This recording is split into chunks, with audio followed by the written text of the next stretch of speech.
Mr. President. Majority Leader.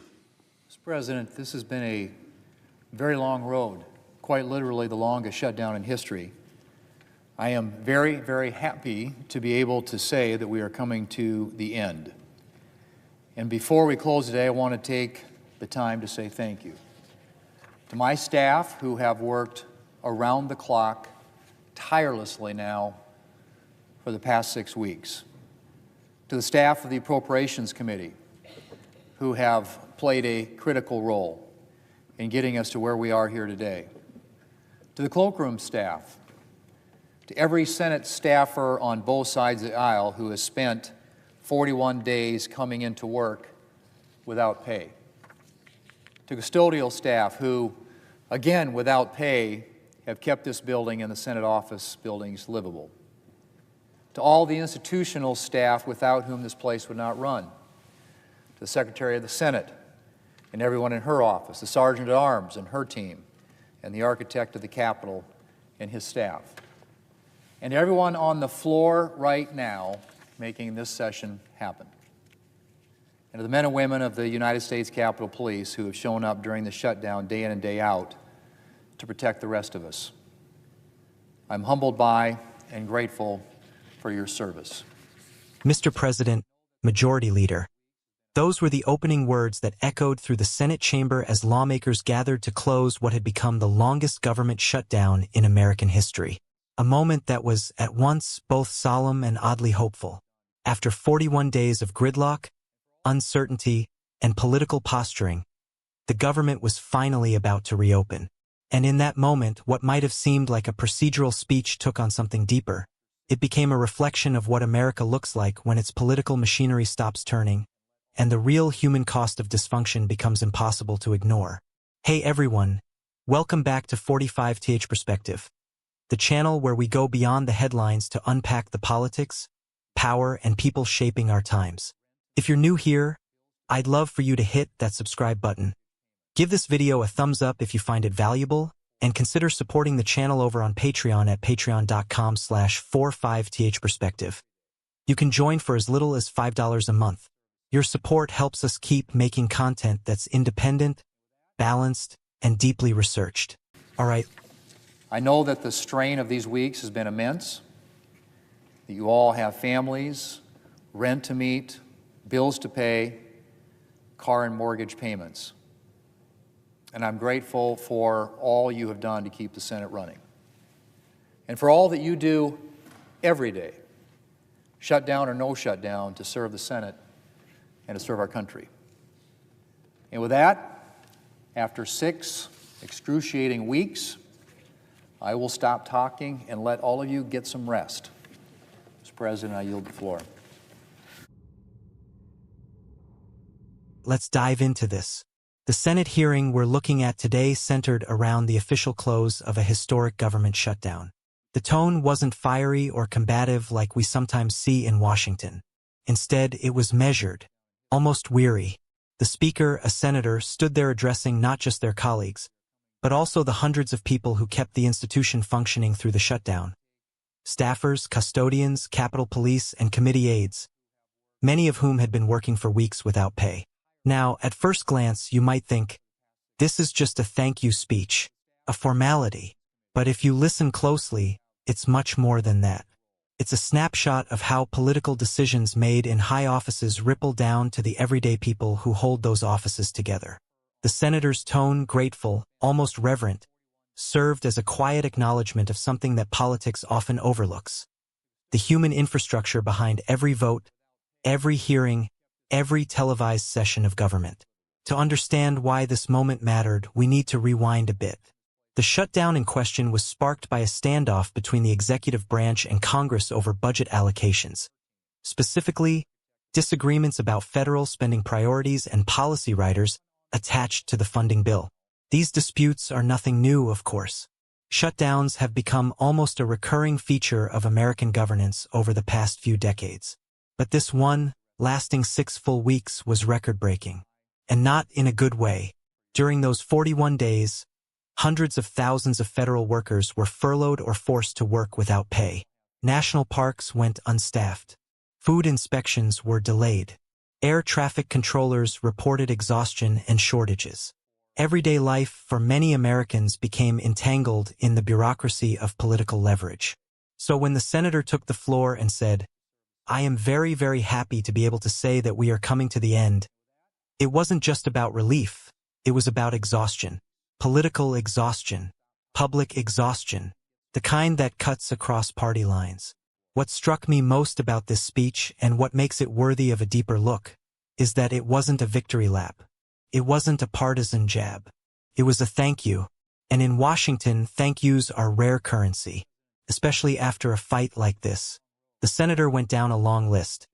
The Appropriations Committee staff who worked late nights to bridge divides. The cloakroom staff who coordinated the floor schedule. Custodians who kept the buildings habitable even without pay. And Capitol Police who showed up every single day despite the shutdown.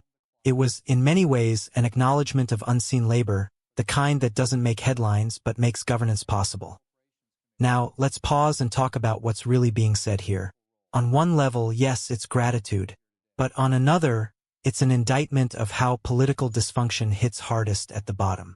The senators, the representatives, the policymakers, they eventually get their paychecks. But for 6 weeks, the people who clean the floors, fix the lights, and run the logistical machinery of Congress were working unpaid. And that says something profound about how we value labor in this country, and whose sacrifices are often invisible until moments like this force us to confront them.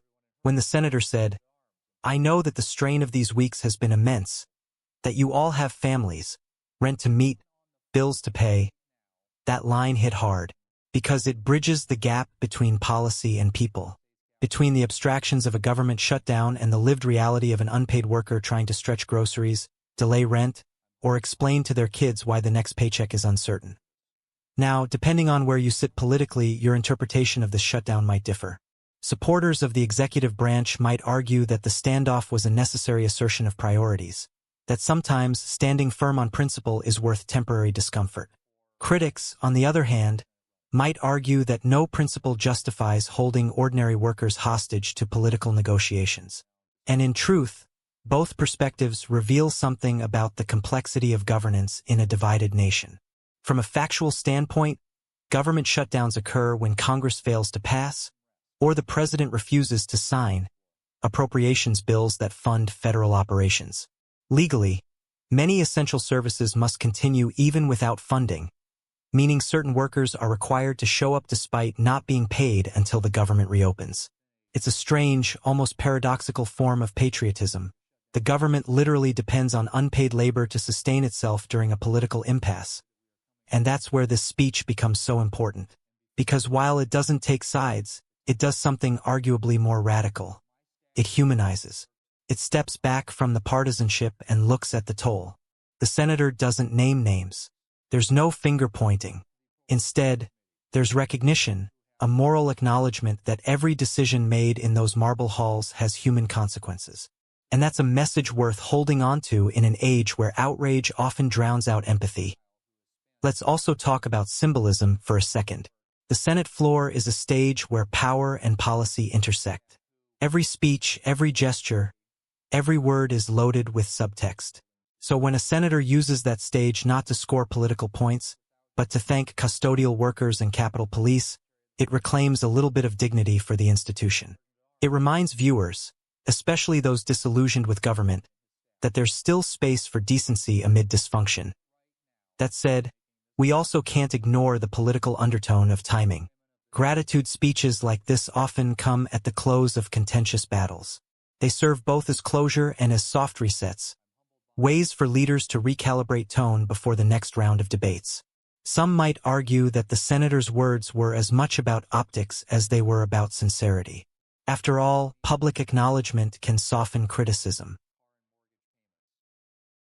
But here's my take, and you can tell me if you agree in the comments below. I think it's possible for something to be both strategic and sincere.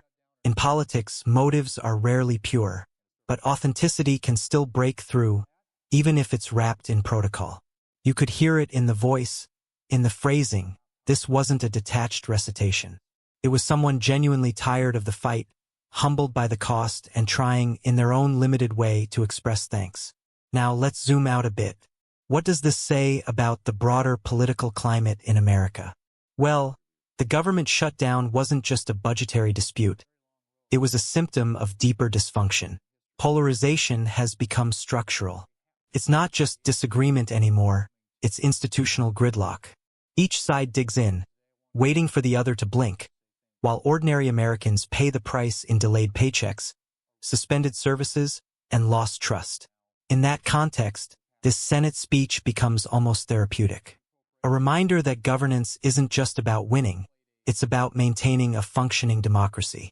And that democracy depends not only on elected officials but on the everyday workers who make the wheels turn. Think about this. We live in a time where politics is often performative. Speeches are written for sound bites. Hearings are conducted with cameras in mind. But this speech, this quiet, almost subdued statement of gratitude cut through that. It wasn't made for viral clips or trending hashtags.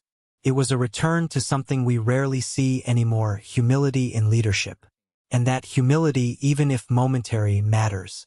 Because it invites reflection not just for those in power, but for us, the public.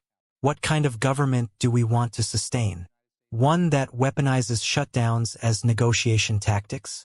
Or one that recognizes the human cost of stalemate and works to prevent it? Now, let's get a little more analytical. Shutdowns, as we know, don't actually save money. In fact, they often cost billions. The 2018 to 2019 shutdown, for example, was estimated by the Congressional Budget Office to have cost the economy about $11 billion, with around $3 billion permanently lost. That's money that never comes back. Lost productivity, delayed investments, unpaid labor. And beyond the economics, there's morale. For many federal employees, shutdowns breed disillusionment. They feel expendable, used as pawns in political chess. And that disillusionment erodes something crucial: trust in public service as a stable, dignified career. When government workers begin to doubt the reliability of the very institution they serve, democracy itself weakens. That's why this Senate moment, as understated as it was, deserves attention. Because it doesn't just mark the end of a shutdown, it quietly affirms the value of service, of showing up even when the system fails you. And in that sense, it's a tribute to resilience. Still, there's a lesson here for policymakers. It's easy to thank workers after the fact. It's harder to create systems that protect them from being collateral damage in political standoffs. If gratitude is sincere, it should translate into policy, into mechanisms that prevent future shutdowns, ensure continuity of pay, or at least minimize disruption. Words are powerful, yes, but action is where trust is rebuilt. Another angle worth considering is how this moment played out publicly. While the speech itself didn't dominate headlines, clips circulated online, often framed as a rare instance of civility in politics. And that's telling. The fact that basic decency is now seen as remarkable says a lot about where we are as a nation. But I think there's something hopeful in that. Because moments like these remind us that politics doesn't have to be a zero-sum game. That even amid division, there's space for empathy. And empathy in governance is not weakness, it's foresight. If you think about American history, some of its most defining political moments weren't about grand legislative victories, but about tone shifts, moments when leaders chose unity over escalation or gratitude over grandstanding. This Senate speech fits that mold. It's not flashy, it's not partisan, but it's profoundly human. And perhaps that's the bigger takeaway. We often talk about democracy as institutions and laws, but it's really sustained by relationships, by trust, by cooperation, by shared commitment. When those relationships fray, governance falters. When they're repaired, even slightly, governance recovers. So yes, on the surface, this was a procedural closing speech. But underneath, it was a reaffirmation of service, of resilience, of the unseen backbone of democracy, the workers who keep showing up, paycheck or not. And to me, that's where the power of this moment lies. It reminds us that democracy isn't self-sustaining. It's not automatic. It requires people, dedicated, often underappreciated people, who make it run. And when political leaders recognize that, even briefly, it nudges the system back toward accountability. As we wrap up, I want to leave you with a question. What would governance look like if gratitude wasn't just ceremonial but structural? What if every budget debate, every hearing, every negotiation began with the awareness of who would bear the cost of failure? Maybe then shutdowns wouldn't be used as leverage, but as warnings, red lines that no leader wants to cross. Because at the end of the day, government isn't about ideology, it's about stewardship. It's about ensuring that the people who make it work, from senators to custodians, are treated with dignity and fairness. And when we lose sight of that, we lose something fundamental about who we are as a nation. So as we reflect on this Senate moment, I think the message is clear. Gratitude is powerful, but prevention is better. And healing in politics begins when empathy becomes policy. That's it for today's analysis. Thank you so much for watching and for spending this time unpacking what might seem like a small political moment, but one that carries enormous symbolic weight. If you found this video insightful, don't forget to like, subscribe, and share it with someone who cares about the state of American governance. And if you'd like to help us continue bringing you thoughtful, independent commentary, consider joining us on Patreon at patreon.com/45thperspective. It really helps us keep going and growing. I'd also love to hear your thoughts in the comments. How do you feel about government shutdowns as a political strategy? Do you think they're ever justified? And what do you think lawmakers could do differently to avoid holding federal workers in the crossfire? As always, please keep it respectful. This channel is built on conversation, not confrontation. Until next time, I'm your host from 45th Perspective, reminding you, stay informed, stay curious, and keep looking at the bigger picture, because perspective is everything.